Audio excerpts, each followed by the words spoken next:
Olá pessoal, sejam bem-vindos a mais um episódio do Educação em Foco Podcast. Hoje eu estou com o João Pongelupi, eu falei certo? Falou certinho. João, é um prazer tê-lo aqui. Ele é diretor comercial da Inspirali, uma grande rede de faculdades de medicina no Brasil, e tem muita experiência no setor educacional na área comercial. É um tema novo aqui no nosso programa e aí, bem-vindo, João. Obrigado, Fabrício. Uma honra estar aqui com você. Joia. João, eu acho que o teu cargo hoje é um dos cargos mais complexos de se achar gente qualificada no mercado, né? Sem dúvida. Dirigir, fazer a direção comercial, né, de vendas, de captação de alunos hoje, no contexto brasileiro, não é uma coisa trivial, né? Sem dúvida. E se você está, com esse histórico que você tem de passagem por várias instituições de grande calibre no Brasil, e hoje na Inspirali é porque você fez alguma coisa certa na tua vida. Acredito que sim, né? Né? E aí eu acho que é legal você falar um pouco da tua trajetória profissional, né? Como é que você chegou até aqui? Maravilha. Eu começo lá em 2005 como professor da Unic em Cuiabá, né? Eu trabalhava num programa que chamava Programa de Expansão Universitária. Eu sou historiador de formação e eu me mudei para o Mato Grosso, eu sou de BH. E quando eu me mudo para o Mato Grosso, questões de família, enfim, eu vou trabalhar nesse programa e eu tinha que viajar. O EAD era uma coisa ainda que estava iniciando, né? Então, há uma alternativa que a Unic pensou e conseguiu uma autorização especial do MEC era ter campus para alguns cursos específicos especiais no interior do estado. Então, eu viajava, ficava ali 15 a 20 dias dando aula e voltava nesse período. Então, eu ficava um período longo fora de casa, né? E isso eu fiquei 6 meses nesse programa. No final dos 6 meses, eu aproveitei todo esse tempo, porque assim, eu dava aula à noite, durante o dia, cara. Imagina, em Alta Floresta, em Comodoro, interior do Mato Grosso, em 2005, né? Internet bastante limitada ainda, a gente tinha muita restrição. Eu aproveitei para estudar para o mestrado, né? Eu tinha a graduação naquele momento. Eu estudo para o mestrado e eu sou aprovado do mestrado. E aí eu chego para o meu chefe e falo, olha, não posso mais viajar, mas adoro trabalhar na universidade, quero continuar. E ele vira para mim, olha, tá difícil, tá complicado, né? Poxa, eu tenho aqui vaga administrativa, não tenho vaga para professor, até porque o curso que você seleciona ele já não tinha mais na sede. E eu aceito o desafio de ir para a área de gestão. Fabrício, resumindo um pouquinho, eu começo ali em 2006 na área de gestão, como assistente de coordenação, passo por coordenação de curso, coordenação desse programa, vou para a coordenação de um campus. Em 2009 eu assumo a primeira unidade, na verdade 2 unidades como diretor, né? Diretor da operação. Quer dizer, em 4 anos, depois que você assumiu ali um cargo secundário ali, É isso. né? Você já era o gestor de instituição. Tinha aí ainda não tinha 30 anos, já era diretor de faculdade, né? Em Sinop, Mato Grosso. E para mim esse desafio foi super bacana, porque eu estava num grupo que era o IUNI, né, que depois veio ser adquirido pela Croton, que hoje é a Cogna. Enfim, e eu estava no momento de profissionalização de toda essa operação. Então, ali para mim foi uma grande escola, né, onde aprendi, porque o caminho que o IUNI tomou foi muito interessante. Ele trouxe profissionais de mercado, mas também não dá para trazer todo mundo no mercado. Se profissionalizou a equipe que estava, e eu peguei carona nisso e fui crescendo. E dentro quando eu já assumo a diretoria ainda em Uni, logo depois a Croton adquire, né? Eu ainda vou passar por mais algumas instituições, né? Há um momento ali de aquisições, de mudança de modelo acadêmico, enfim, momento de bastante trabalho dentro da Croton. Eu passo para o interior de Minas Gerais, depois eu vou chegar em Santa Catarina, na aquisição da Unicelv, e por fim encerrar minha trajetória ali dentro da Cogna como diretor de expansão, né? Projetos Greenfields. Então eu viajei o Brasil inteiro para prospectar escolas para abrir novos processos de novas faculdades, né? E só na minha gestão ali foram 25, então foi um negócio super rico, né? Foram 8 anos super intensos. É interessante, eu saio dali e depois eu vou ingressar num mundo muito interessante que é o do comercial, né? Porque até então eram operações. E como é que isso acontece? Eu vou para Dom Pedro fazer uma consultoria, né? Professor Luiz Brandão, lá na Bahia, em Salvador. E era um período muito interessante, que eu estou falando ali no ano 2014, 2015, que a gente tinha um FIES ainda, aquele FIES super generoso com todas as instituições, A né? fase áurea, A né? fase áurea. Então, o seu desafio não era só a venda, o seu desafio, às vezes, era informar que você tinha uma opção de ofertava o FIES e o aluno não tinha que preocupar muito com pagar, né? Naquela época, eu era professor também, né? Provavelmente no mesmo período aí que você está mencionando. E eu lembro que eu dava aula à tarde, Porque tinha muita porque demanda. tinha turmas na área de saúde que abriam no turno da tarde, que hoje eu acho que nem existe mais. Acho É que raro isso. Aqui em é São Paulo, alguma raríssimo. coisa. Talvez em São Paulo é tenha alguma coisa, mas assim, no Brasil todo é uma coisa rara muito raro. você ter, porque não tem disponibilidade de aluno para esse horário. Né? Porque o nosso aluno do setor privado, na sua maioria, é aquele que trabalha, né? É. E na Dom Pedro, o professor Luiz me convida para assumir a operação comercial dele, né? Eu fiquei super lisonjeado, aceitei o desafio, mas com a seguinte recomendação. Eu falei para ele, Fabrício, professor, o senhor precisa de alguém que entenda de vendas. O processo de vendas é um processo muito específico, ele não é um processo que muitas vezes a gente acha que a gente tem que ser alguém simpático, alguém bom de comunicação, carismático, e esse vai ser o cara bom comercial. Essa é uma parte, e ela é importante, ela ajuda em qualquer área, né? Não é só no comercial. E ser no comercial melhor ainda, porque você precisa engajar e tal. Mas venda é um processo. E aí eu recomendei para ele fortemente contratar algum profissional na área ali. E ele falou, não, acho que você tem condição de fazer. E de fato a gente fez um belo trabalho lá, acredito que foi muito bacana. Conseguimos começar a implantar CRM, fizemos algum... Já naquela época? Já naquela época. Era uma instituição de que porte? Assim? A Dom Pedro, nessa época, devia ter uns 4 campi, 5 campi. Era uma instituição média, bem razoável, né? A Unidom é uma marca muito tradicional em Salvador, super respeitável. Então, assim... E muito reconhecida pela área de saúde. Então, fizemos um trabalho muito bacana lá mas por circunstâncias depois de vida eu acabei saindo da educação, fui empreender em outro ramo, não tinha nada a ver, mas foi um ramo que me ensinou a ser um comercial ainda melhor, que foi no varejo. Eu fui pro varejo, né? E varejo de uma coisa super perecível. Eu fui criar uma boutique de carnes. Olha que coisa assim, desvio que me dá na vida. Mas é aquele momento da vida que você pensa assim, puxa, eu vou fazer alguma coisa diferente. Mas aí você sentiu a venda raiz, na né? veia. Por quê? Porque carne é o seguinte, meu amigo. Se não vendeu hoje, ela amanhã perde. É super perecível. Se o fim de semana choveu, e o fim de semana é quando mais vende... Perde tudo. Você vai ter um prejuízo ali bacana. Eu trabalhava com a carne, a maioria embalada, né? Você tinha que ter essa vantagem. Se fosse um açougue tradicional, o desafio ainda é maior, porque você tem uma validade muito curta ali, né? De 5 dias no máximo, dependendo do corte, enfim. Então, isso me fez me desafiar muito mais, né? Eu tive que me reinventar, porque a venda era todo dia. Se eu não vendia no final de semana, eu tinha que criar uma ação para o meio de semana para poder acontecer. E eu falo que essa foi a grande escola, porque lá eu fazia o tráfego pago, lá eu fazia o site, lá eu fazia a venda, lá eu desenhava a estratégia B2B, eu tinha que fazer tudo, porque eu estava empreendendo. Era eu, meu irmão de sócio, mais 3, 4 funcionários e a coisa fazendo. E foi super rico, só que assim, desgastante pra caramba, eu devo admitir, porque você não tem fim de semana mais, o dia fica... Sim. E em algum momento, eu digo, né, a faculdade cara, né, porque empreender tem seus grandes desafios, mas em algum momento eu resolvi voltar pro mercado, vendi minha operação, um amigo comprou a operação de mim, hoje está na 6ª loja. Né? O meu concorrente tem mais de 20, que na época tinha uma. E esse concorrente fala muito com a gente até hoje. Só funcionou para mim porque teve você. Porque você conseguiu colocar uma coisa nova no mercado que não acontecia. Eu criei uma loja que era um padrão muito diferente do que existia. Né? Eu comecei a fazer tráfego pago, eu estou falando isso em 2015.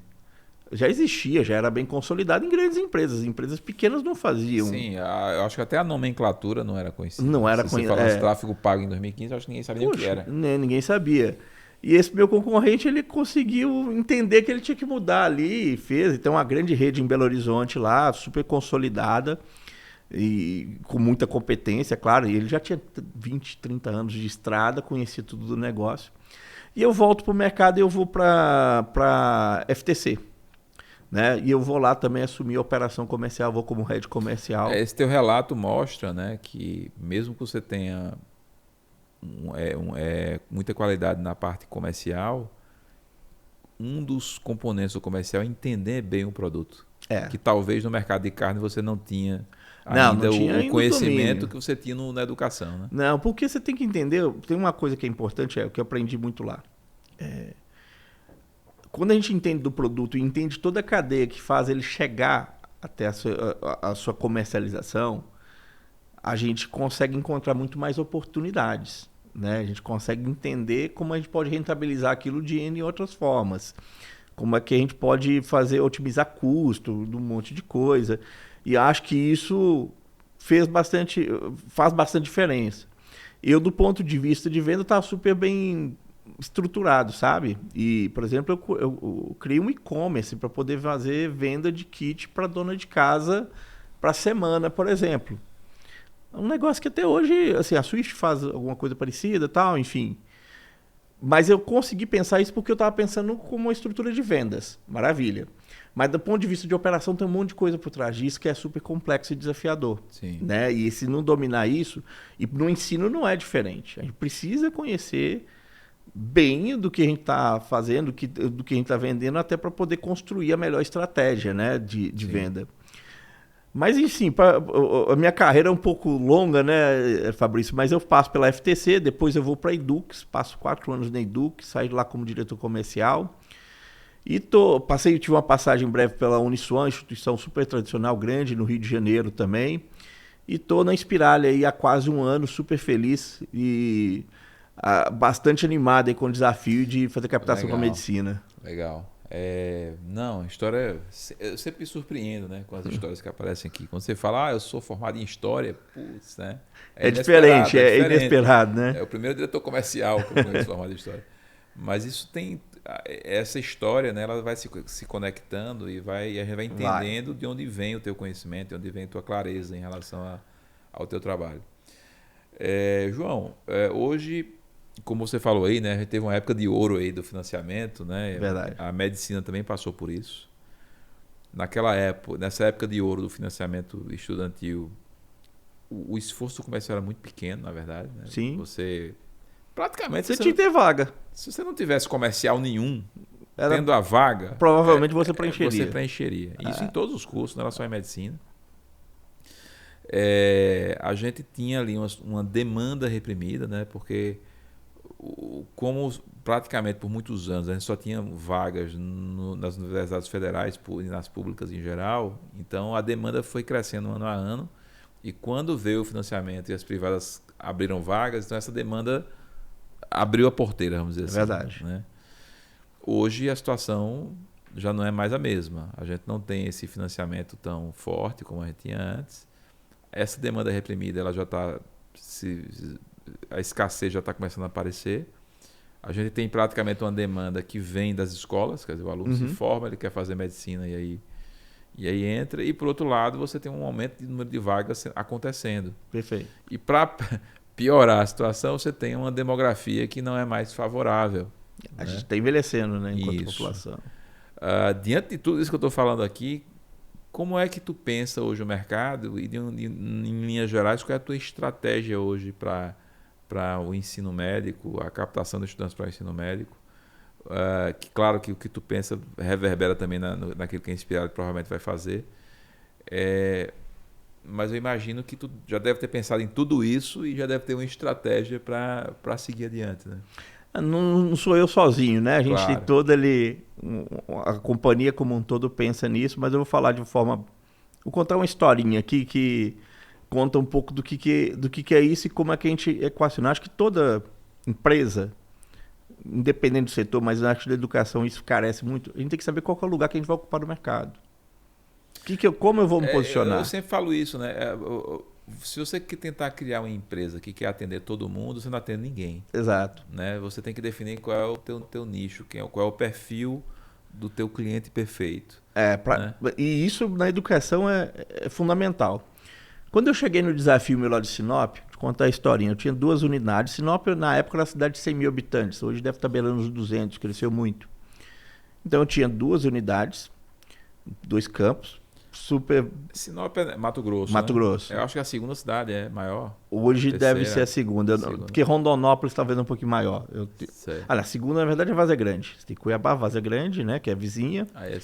Aí Vem Sinop. Eu não sei se Rondonópolis ainda é maior. Eu tenho minha dúvida. Acho que Rondonópolis ainda é maior, Sinop seria a quarta, tá? Que o Sinop cresceu bastante, mas acho que ainda não passou. E desculpe agora, porque realmente não vou lembrar. Não, tranquilo. É só pra gente entender. É que eu morei nas duas, eu não quero deixar aqui. Eu lembro que eu fui lá no Mato Grosso e eu escutei essa cidade, tá, o nome dessa cidade. Ela cresce muito e ela é um polo importante ali no norte do estado, né? Mas eu tinha o seguinte cenário. Não existia o FIES, né? Da forma que veio depois de ser super generosa. Estou falando 2008, 2009. Então tinha 2 unidades e a minha missão era: você fecha uma unidade, concentra tudo na outra, geograficamente próximas, acho que estava 5 quilômetros uma da outra, e tá tudo bem. Essa foi a orientação do meu chefe na época, o Orlando Júnior, que hoje é um grande amigo e é um cara que entende muito de ensino superior. E eu falei, poxa, missão dada, missão cumprida. Fiquei uma semana lá que eu tinha assumido, eu ligo para ele e falo: Orlando, eu posso pedir uma coisa? Eu queria ficar com as 2. Eu não queria fechar. Cara, mas por quê? Eu falei, acho que tem demanda. Acho que você tá maluco, né? Como tem demanda? Tem 100 mil habitantes, você, tem outro concorrente, tem mais outro concorrente pequenininho e tem mais 2 instituições públicas na cidade de 100 mil habitantes. Como é que você vai ter demanda para encher 2 campos? E lembrando, né? A gente estava num período que o presencial ainda era dominante. Sim. Principalmente saúde, direito, enfim. Nas 2 tinham direito. Eu falei, não, acredita, me dá 6 meses. João, sua primeira unidade que assuma como diretor, você quer mesmo correr esse risco? Eu falei, quero. Bom, em 1 ano a gente estava fazendo expansão numa das unidades. Então, como a gente colocou. Mas para mim foi uma coisa que funcionou, foi definir onde a gente ia fazer, o que a gente queria. Porque eu não tinha um problema efetivamente ali de falta de público. Porque Sinop atendia um raio muito grande. Tinha gente que viajava 500 quilômetros, mudava, era um polo. E entender isso foi importante. E eu tinha um concorrente que tinha um campus muito mais bonito que o nosso, muito mais novo que o nosso, muito mais bonito, sabe? Tudo era melhor. Tinha a melhor festa da cidade. Era tudo melhor que a gente. Super competentes no que faziam. Mas tinha uma coisa que eu consegui que era importante. A gente tinha uma marca. A marca lá era o NIC. O NIC era uma tradição no Mato Grosso. Então eu me apoiei na marca. A gente estava numa empresa ainda que era pequenininha, a gente não era Croton ainda, a gente estava numa empresa que era o Iuni, que estava crescendo, estava vencendo vários desafios, investimentos super exíguos. Então minha estrutura estava com dificuldade, o meu servidor era um PC ligado com um ventilador ali para poder, não quer mais torcendo para aquilo não parar, né? E um perrengue danado, mas sem grana para poder fazer grandes investimentos em captação, nada disso. Mas a gente se imbuiu do propósito de falar, cara, nós vamos ser referência. Por exemplo, no curso de Direito, nós queremos ser o líder privado em aprovação no Estado. A gente colocou isso como meta no nosso planejamento. E a gente entregou. Né? Quando eu saí de lá em 2011, a gente era quem mais aprovava no OAB, no Estado, só perdendo acho que para estadual, para federal, não lembro agora. Isso foi porque a gente definiu onde a gente queria estar. Né? O meu concorrente lá, ele abraçava todo mundo, ele recebia todo mundo e ele tinha uma concepção de que, perfeito, tá aqui, vou acolher e vou levar você até o final do curso. A minha, eu falei, daqui ninguém sai se não tiver apto para poder exercer a profissão na qual está escolhido. Então nós vamos endurecer. Isso vai reprovar a gente, isso vai ser difícil, isso vai... Mas criamos uma hora ali de, poxa... Os melhores estão aqui. Os melhores estão aqui. Então, eu estou dando esse exemplo, por quê? Porque isso favoreceu a gente. Aí, claro, depois veio o FIES e permitiu o crescimento de todo mundo. O concorrente também cresceu bastante, mas a gente conseguiu crescer para além da concorrência. Sabe? Conseguimos crescer em taxas mais altas, mais aceleradas, com toda a restrição que a gente tinha. Quando chega a Croton, a gente já tinha uma base muito boa para crescer. Né? Hoje não é diferente. Por quê? Porque se você tem uma operação, né?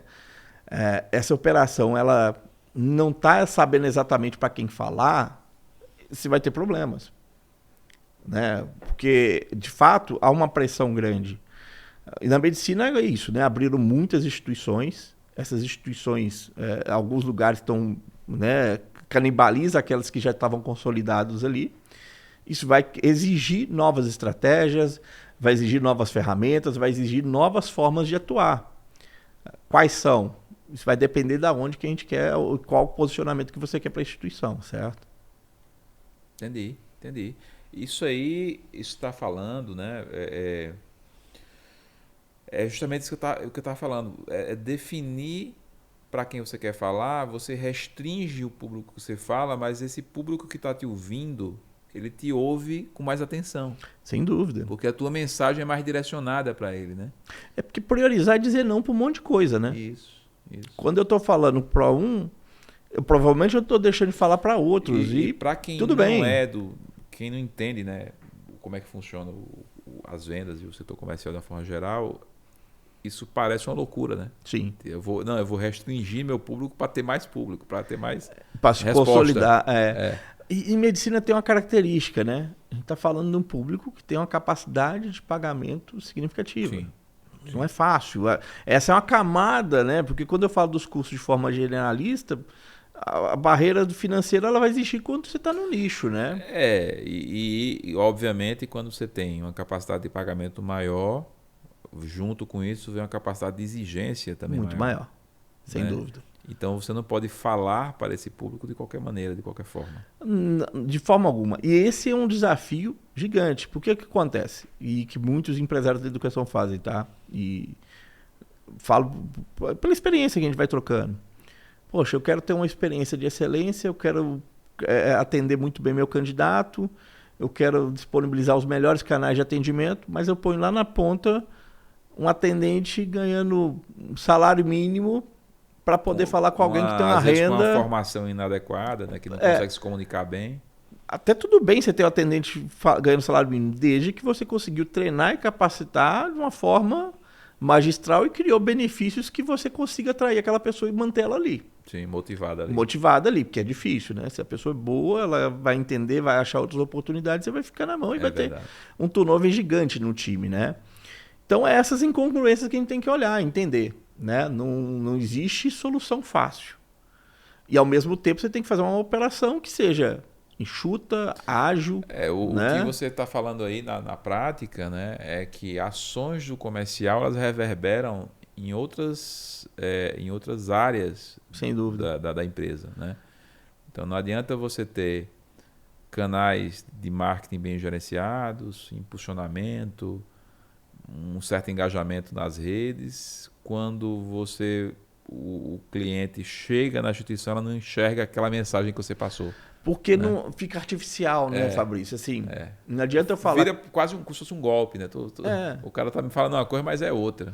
Imagina, eu falo que a minha instituição é super tecnológica, tecnologia de ponta, tudo lindo, maravilhoso. Eu vou lá, tá no computador, tá um PC 486 no laboratório de informática. Né? Bom, não exagero a parte, assim, mas a figura que eu estou usando aqui é para entender que tem que se comunicar. Não adianta eu criar o melhor marketing do mundo, ter o melhor time comercial, se o que eu estou vendendo não comunica com o que eu estou entregando.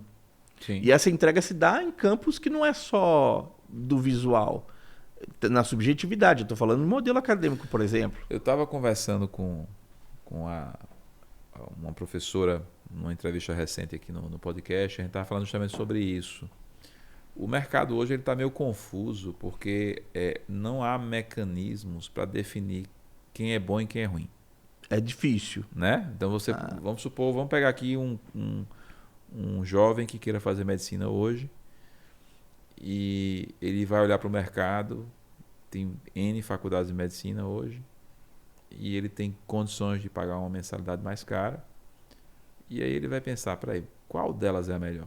Tem um monte de nota 5, a gente sabe que assim, tem um monte, entre aspas, né? Tem um grupo ali. Um grupo grande, né? Mas é um grupo grande. É um grupo grande. A gente sabe que esse instrumento não é um instrumento.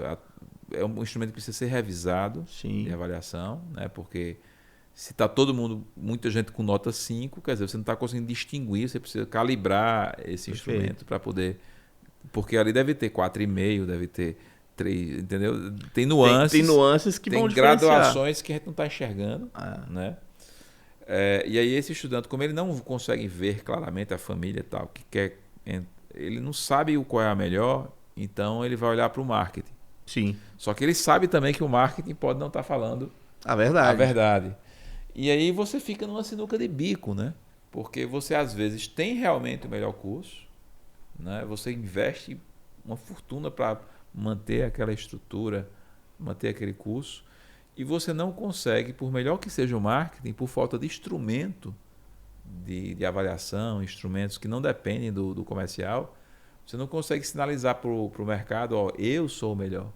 E é porque tem uma Né? coisa que é uma etapa muito importante aí, que é a construção da marca, né? Construir marca é muito difícil, Fabrício. Sim, e leva tempo. E Né? leva muito tempo, né?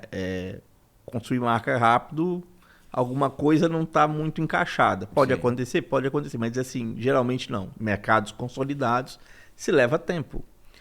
E quando a gente está construindo uma marca, isso exige investimento, estratégia, né? Saber o que eu vou comunicar e para quem vou comunicar. Isso é importante. Porque não adianta. Esse é um desafio que o comercial sofre muito, né? Assim, poxa, o que é melhor? Fazer um marketing maravilhoso que vai ter menos esforço de comercial, ou eu fazer um marketing que é possível e fazer uma operação comercial super redonda que vai converter o que chega?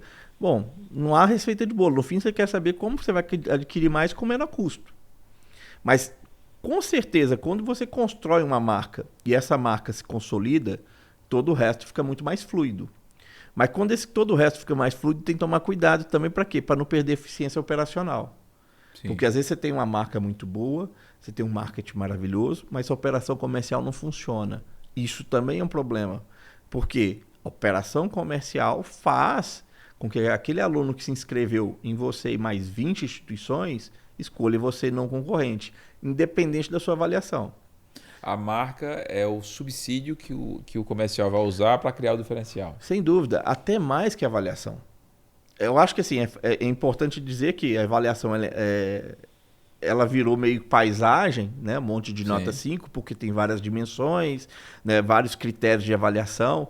O candidato não consegue extinguir, né? Não sabe se o seu é o CI, se é o CC, se é enfim, se é o ENAD, qual nota você está falando. Sim. Ele sabe que tem um 5 ali e uma chancela do MEC. Tê-la virou quase obrigação. Porque se você não tem, tudo bem, você tem uma fragilidade ali grande, tem que trabalhar para corrigir. Mas tem muitas instituições que são líderes de captação, líderes de mercado e não tem o 5. Mas ou ela tem uma marca muito forte, ou ela tem uma operação muito redondinha que ajuda a compensar isso. Né? Mas de toda forma você tem que ter, porque a percepção da coisa é que faz a venda acontecer. A gente tem que ter sempre essa clareza. A gente está lidando com o campo do imaginário. Sim. Não tem objetividade no processo de compra. Raramente tem. Sim. Ele é um processo muito passional. Né? Ele tem objetividade quando eu não vejo diferenciação. Se eu quero comprar uma garrafinha de água mineral para matar minha sede, se é Nestlé, se é Cristal, se é qualquer uma, tanto me faz. Tem uma coisa, João, que eu percebi em grandes universidades, principalmente nos Estados Unidos, mas também acontece em outros países, Inglaterra, etc., que é uma relação do estudante com a universidade diferente. Sim. É uma relação de identificação com aquela instituição, com aquela marca. Né? Você vê filme americano, você vai ver os caras já velhos, com uniforme, com camisa de Harvard, né? Com Yale e tal, um moletom. E às vezes numa conversa você fala, você estudou aonde? É uma referência forte. E aí a marca da universidade é uma referência muito pesada nas relações sociais e de trabalho dos Estados Unidos, por exemplo.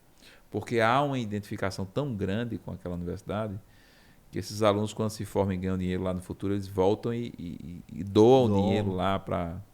É uma coisa passional, não é racional. Uhum. Né? Porque as universidades se preocupam lá não só com o produto educação, mas com a experiência do estudante durante o processo. Perfeito. Né? É quase que uma imersão que acontece e que mexe com o emocional das pessoas que geram isso aí. Esse processo de identificação no Brasil acontece, eu acho que em menor grau, em algumas instituições. Sim. Talvez uma Mackenzie, FGV. FGV. Você tem algumas marcas que geram esse poder de identificação. Isso é muito poderoso, né, João? Sem dúvida. Se você consegue gerar esse tipo de identificação com o teu estudante, você gera uma máquina de captação ali violenta, né? Porque, assim, é o depoimento mais autêntico, né? Você está falando do consumidor do teu produto, do teu serviço.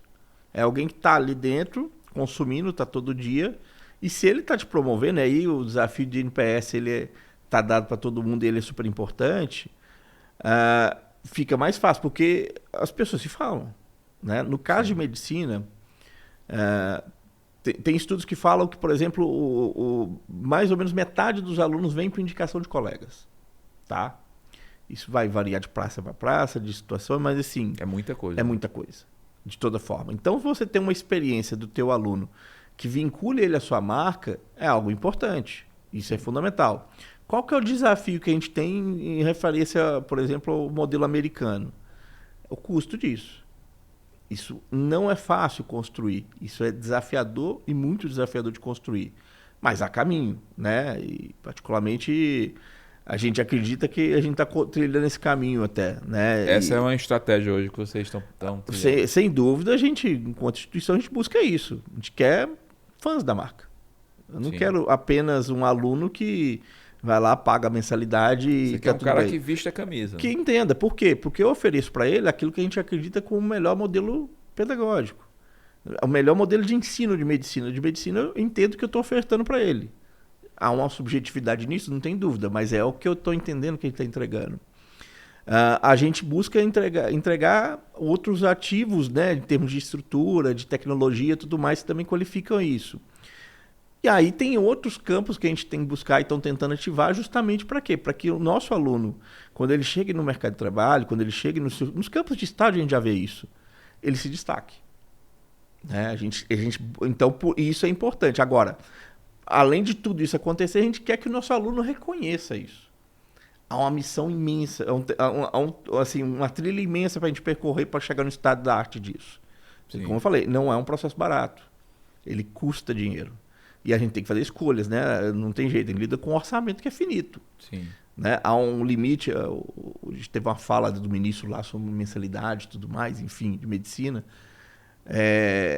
Porque a gente vai começar a ver isso distanciar cada vez mais. Porque é o que aconteceu com os outros cursos.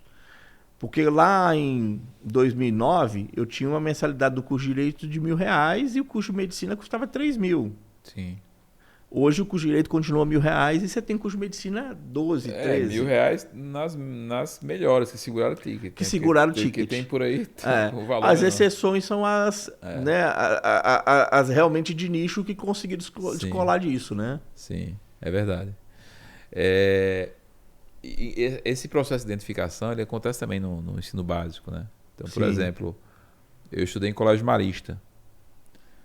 E quem estudou em colégio marista, por exemplo, é quase que como se fosse uma maçonaria. Tem uma identidade ali. Se você tivesse estudado no colégio marista, era como se a gente já se conhecesse. Que bacana. Tem essa coisa da identificação. E é interessante que algumas dessas instituições, elas não investiram tanto em marketing para fazer isso. Foi uma construção de boca a boca mesmo, de tradição, né? Aí tem uma coisa poderosa. Sim. E o meu lado historiador ajuda a entender isso muito bem. A cultura. Isso. Se criar cultura... Todo lugar tem a cultura. A cultura está lá. Você pode não saber identificar, saber exatamente quais são os atributos dela, mas ela existe. Mas se você cria uma cultura onde é valoroso você defender o seu espaço e repassar isso e criar essa comunidade, isso se perpetua. Sim. Né? É assim com o time de futebol, é assim com N coisas, mas a gente falando nisso de educação, realmente as confessionais são super importantes nisso. Quando a gente fala, por exemplo, onde que o nosso aluno tem muito orgulho, por exemplo, de falar que ele estuda? Como falamos, nas instituições de nicho, né?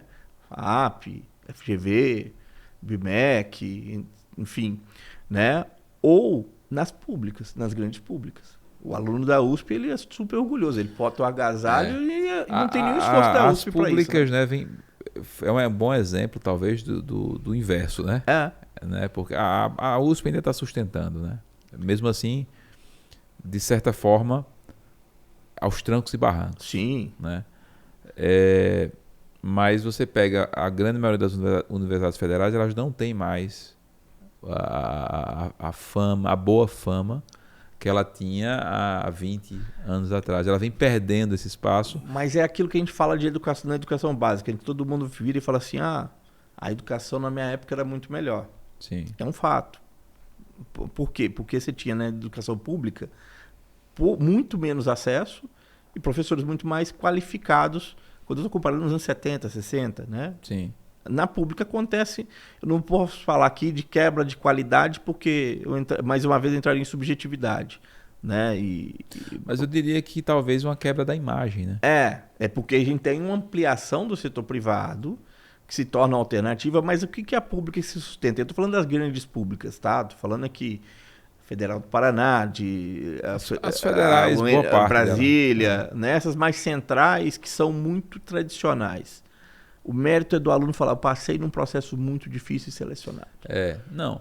Isso, né, se ele vai estudar medicina numa USP, é uma chancela para ele importante. Ele está passando nos principais processos de seleção do Brasil. Que aí é a fama do processo seletivo e não necessariamente da instituição. Da instituição. ITA. Poxa, o processo do ITA é o mais difícil, talvez, do Brasil. Né? E o ITA não faz um esforço para poder... As federais, né, elas perderam muito de imagem também. Né? Quando você liga um Fantástico, um jornal nacional que mostra estruturas quebradas, pichadas, abandono de instalações de universidades federais. Mas assim, Fabrício, né? Eu estudei em federal, eu entrei em 99. Não era muito diferente. Claro, né, são circunstâncias... Não, quando eu estudei, já também início da década de 90... já estava meio destruído, né? Mas, primeiro, naquela época, eu creio que a imprensa não tinha tanta voracidade para mostrar isso, eu não via tanto isso. A destruição também não era tanta. Mudou, né? Diferente. Acho que o nível é maior hoje. E a gente não tinha uma concorrência ferrenha do setor privado. Perfeito. Eles tinham 80% do mercado. Hoje inverteu. Agora inverteu, 80% é privado. Você tem uma imprensa mais atuante mostrando o que está acontecendo. E isso talvez tenha manchado também a questão da imagem, né? Sem dúvida, né? Sempre o estudante que pode pagar, ele tem dúvida. Se ele vai para o federal, ele vai para o público, ele vai para o estadual. Quando eu pego o meu ciclo de amizades e tal, às vezes a gente conversa... Olha, eu acho que eu vou colocar... Minha filha, não quero que ela estude mais na federal. Você não quer submeter a greve, você não quer submeter a falta de recursos.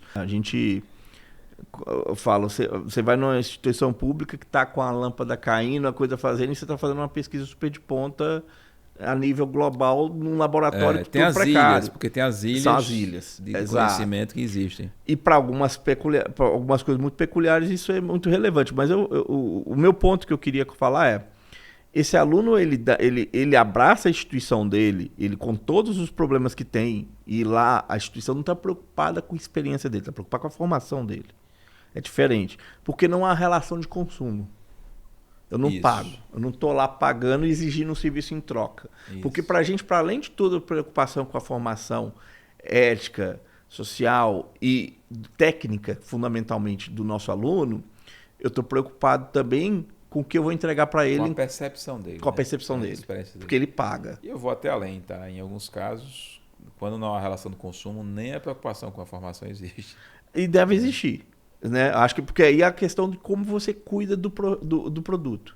Porque o nosso produto é muito peculiar, né? A gente pensando assim, né? Um serviço, eu falo, né? Para simplificar aqui. O nosso serviço ele é muito peculiar porque, primeiro, eu estou com a pessoa todo dia. Sim. Ela está lá, uma relação que vai durar alguns anos e ela vai estar comigo todo dia. Eu tenho a oportunidade de falar presencialmente com essa pessoa. Todo dia, né? E ele tem que cumprir exigências para poder receber o serviço que ele está contratando. Por exemplo, ele se compromete a estar presente, a fazer provas. Ele se compromete a entregar um mínimo de performance. É uma relação de via dupla, né? Ele tem direitos, mas ele também tem deveres. Então não é uma compra comum. Né? Eu não simplesmente eu compro e vou levar uma certificação. Não. Eu tenho que cumprir exigências. Né? É curioso que fora da educação isso acontece muito pouco. Né? Talvez na academia, né? Que eu quero ficar magro, eu tenho que cumprir uma exigência de ir lá. Não, mas você vai também se quiser, né? Exato. Se você não for, nenhum dia a academia vai achar seguir. até bom. Mas no nosso caso ele exige. É né? verdade. João, você deu um dado interessante aí, que é essa questão do percentual de indicações, né? Sim. Na medicina, a importância disso com percentual alto de indicação. Então, eu imagino que, sabendo desse dado, vocês devem ter estratégias muito fortes em cima das percepções e de marketing, o endomarketing. Sim, né? claro. O marketing interno deve ser muito forte nesse teu trabalho, né?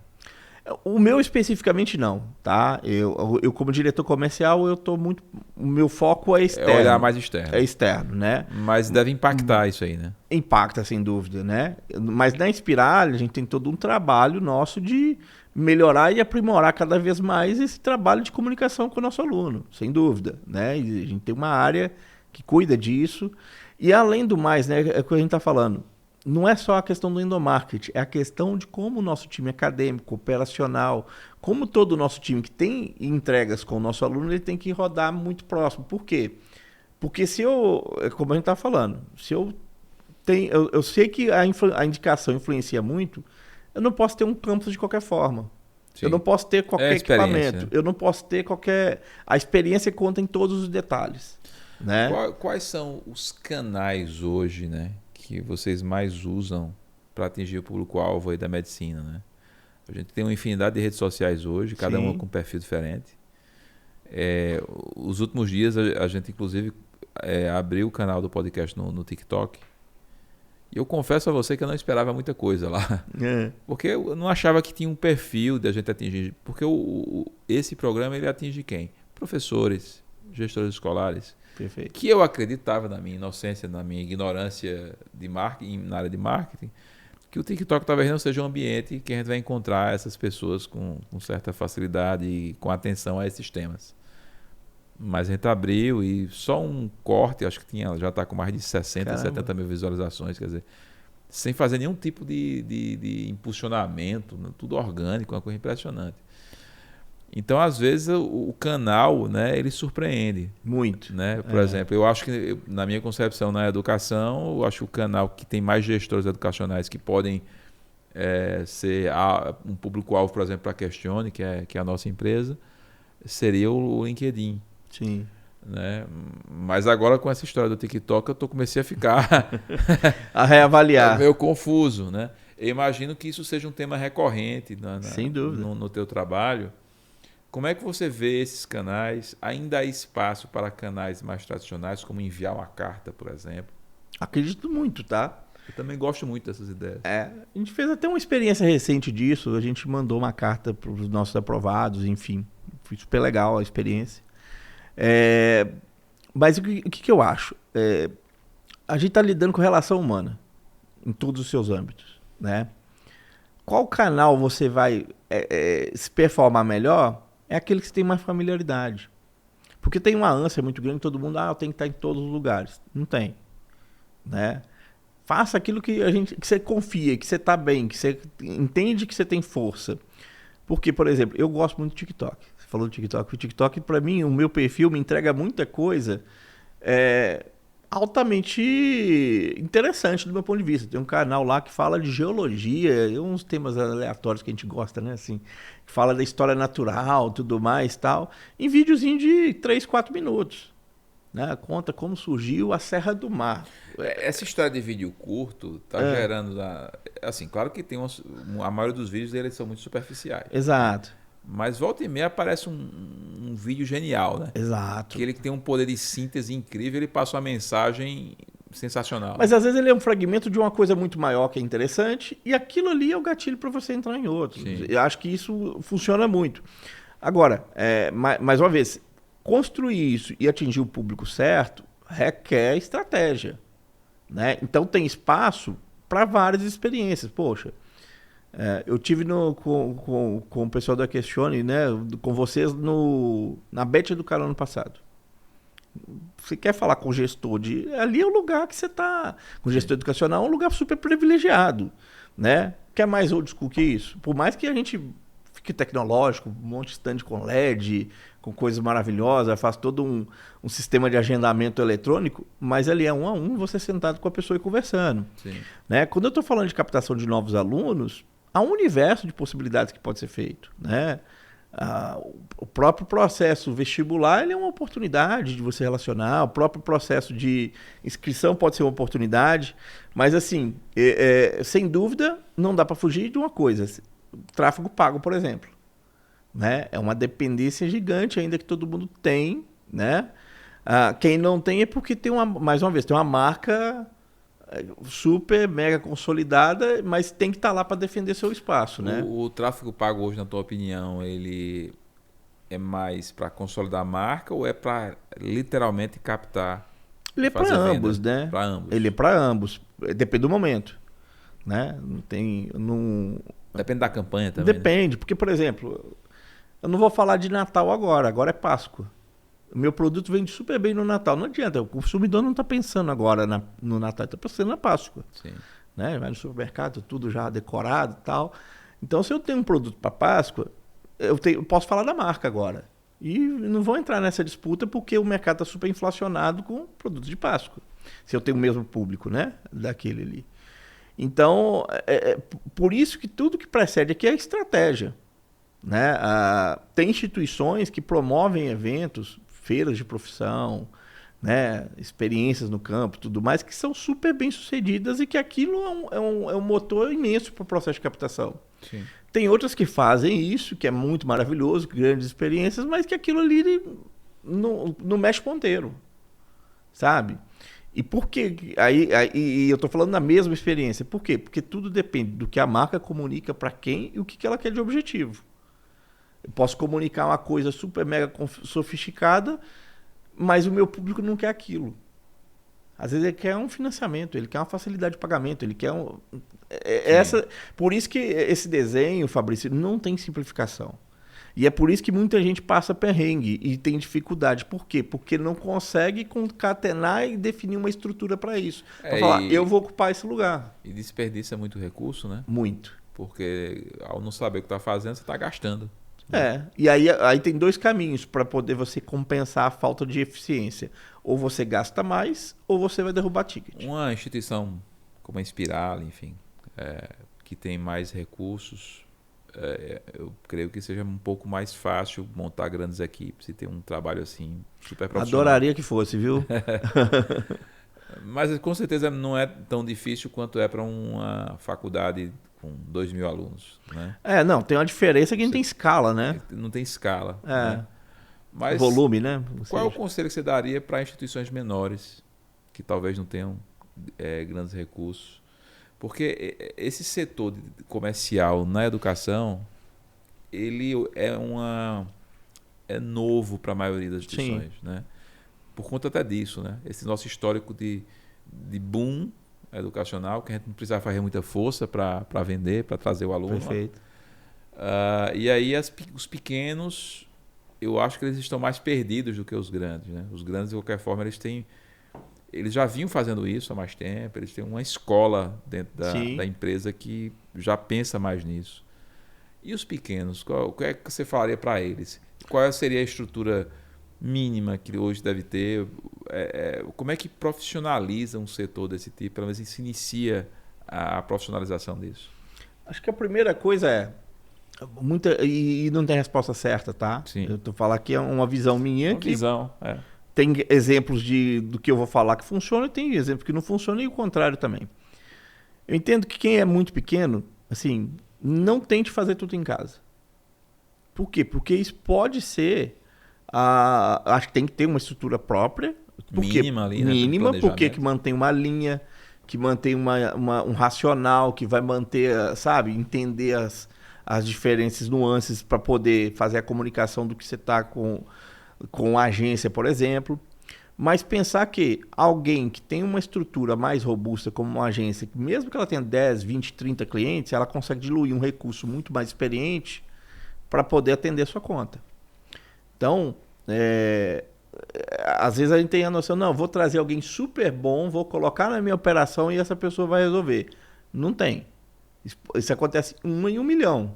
Até Né? porque esse super bom é difícil. caro. Né? É caro e tem poucos. Né? E tem poucos. E às vezes se o super bom chega e não tem recurso, sabe? Ele tem que ter equipe. Ele tem que ter equipe. E a equipe custa dinheiro. Então, tanto do ponto de vista de marketing, tanto do ponto de vista comercial, você tem ótimos parceiros que conseguem entregar com muita categoria. Uma coisa honesta, ali que dá pra trabalhar. E que no fim, assim, porque sempre tem. Call center é uma coisa que eu já vivenciei muito isso. O pessoal fala, poxa, às vezes é melhor ter operação dentro de casa. Se você olhar o custo de quanto eu contrato os funcionários e quanto eu pago por PA de call center, nossa, super racional. Mas não é o PA. É o coordenador dele, é o supervisor da equipe, é a inteligência que tem ali, o conhecimento que tem para poder saber rodar. Os softwares que estão sendo utilizados. Os softwares. Porque ele está diluído numa estrutura que está atendendo várias outras pessoas. Sim, sim. Então, uma operação ali, ela se compartilha alguns recursos. Um outro ponto que às vezes não se leva em consideração é a capacidade de analisar número, dados. Sim. Né? Porque o setor comercial ele gera uma quantidade muito grande. Maravilhosa. De dados, né? E você tem que ter inteligência de dados por trás disso. Porque essas decisões que você fala aí, de qual é o canal de venda que eu vou fazer, qual é o tipo de campanha que vai ter mais sucesso, provém de uma série de números que você puxa dos experimentos que vocês fazem, das campanhas que já fizeram, de experiências do passado. Eu imagino que isso é um emaranhado de dados que, se não tiver gente muito qualificada para analisar isso, também não vai... Gente e tecnologia. Não tem como fugir disso, né? E é um ponto que hoje é fundamental. Você tem uma ferramenta de análise. Agora com as IAs isso facilita muito. Mas tem um cuidado, né? Que isso não tem como delegar. A estratégia é de quem é o dono da operação. É porque é uma decisão, né? Exato. A IA pode chegar e te dizer, olha, tem essa estratégia, tem essa, mas quem vai decidir é você. A IA pode trazer um monte de visões ali de como está a sua operação, onde tem oportunidade, onde não tem, enfim. Mas a decisão, e aí pesa muito a experiência, a vivência e todo o background, e também aquela coisa, né, de quanto você está envolvido no processo, para tomada de decisão. E não tem jeito. Mas olhar dados é um negócio fundamental. Eu falo que vendas, 80% é dado. Por quê? Porque se eu estou monitorando ali como é um processo de conversão e dentro da minha esteira lá de vendas, ela não é linear, né? A gente faz aquilo uma simplificação para a gente entender onde tem oportunidade. Porque o aluno ele chega de forma diferente, às vezes ele sai daqui e já vai para ali, né? Ele entra já inscrito, já definido que ele vai matricular, às vezes ele sai da fila, volta, enfim. Mas a gente tem uma esteira ali, tem um funil definido. Eu entendendo como é que ele comporta, né? A média está se comportando, ajuda muito a tomada de decisão. Sim. E isso requer gente. Isso requer inteligência, né? Não mais que gente, requer uma inteligência ali capaz de olhar para aquilo e tomar decisão. É a inteligência de dados que envolve muito conhecimento, envolve tecnologia, envolve um monte de coisa.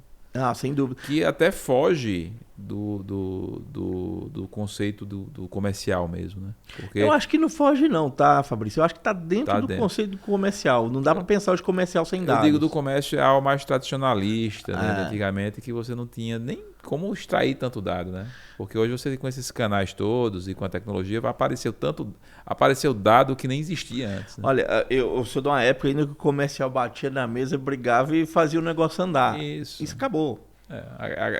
Já existia uma época que as pessoas vendiam livro de porta em porta.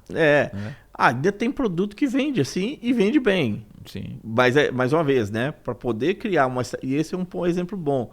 Poxa, eu não vou vender medicina assim. Não tem como. Não tem como. Né? Mas eu posso desenvolver algumas estratégias para um determinado público que eu chego nesse público com a qualidade e que está fora do mundo digital. Né? E essas possibilidades existem muito.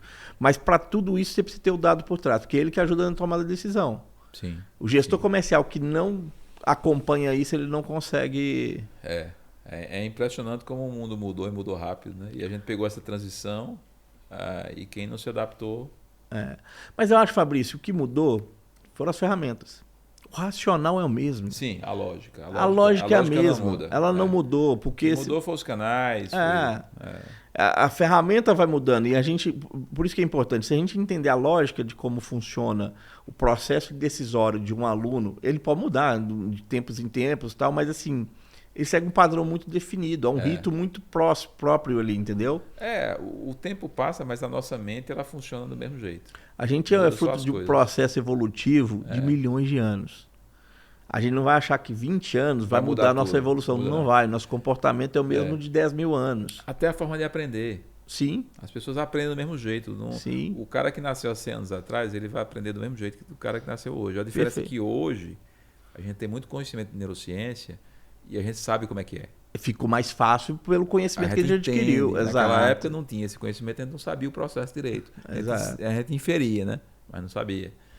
E é o que está acontecendo com o resto das coisas, né? Legal. João, muito legal a conversa. Poxa, foi um tema que a gente não tinha trazido aqui para o programa ainda. Que bom. Foi uma aula aí de comercial. Eu espero que o pessoal lá da Questione assista esse vídeo para aprender um pouquinho com o que você falou aqui, a nossa equipe lá de vendas comercial, que é boa também, mas você trouxe aqui vários conceitos e ideias que são muito legais. Parabéns a Inspiral, né? Trazer um cara como você para tocar lá o setor comercial. Espero que vocês vendam muito, que vocês captem muitos alunos, vocês merecem. E vou deixar o microfone aberto aí se você quiser divulgar suas redes sociais, divulgar algum projeto ou algum evento lá da Inspiral que você queira. Maravilha. A gente está agora num processo, né, de fim de captação, a gente está na reta final aí, agora está com o FIES, né, enfim. Como eu disse, eu estou super feliz porque assim, a gente lá é um time. Né? Eu não construo nada lá sozinho, não tem como, pelo contrário. A equipe hoje é de quantas pessoas? Na área comercial, marketing, deve ter mais ou menos uns 90 pessoas. Legal. A gente falando interno. Né? Você falou, poxa, tem um orçamento infinito. Não tem, gente. A gente tem um orçamento super regrado, porque a gente é uma companhia que reporta para investidores. A gente tem que, né, cumprir um orçamento. Tem que ser racional, tem que ser super racional. E isso tem pressão também. As pressões são diferentes. Né? Talvez eu não vou ter o problema do caixa ali que as pequenas às vezes sofrem, aquelas que estão com mínimo, às vezes. Com mínimo, né? Mas assim, tem orçamento às vezes muito mais restrito com a instituição pequena. Mas assim, eu sei que eu estou muito feliz desse momento, né, que eu estou vivendo profissionalmente, porque eu estou num grupo que me faz sentir bem, desde o meu CEO, da minha CMO, que é uma pessoa maravilhosa, a Mônica, que assim, os meus colegas, o Cris, o Rafa, né, que estão ali na parte de brand, de comunicação, estão na parte de grow, enfim, o Gabriel Hassana, que é a parte de planejamento, tem todo um time, né, a Priscila, que é minha gerente de contact center, e muitos mais. Estou falando alguns nomes aqui, porque assim, o meu trabalho só acontece porque eu estou conectado com essas pessoas, e acho que a gente tem um time muito bacana.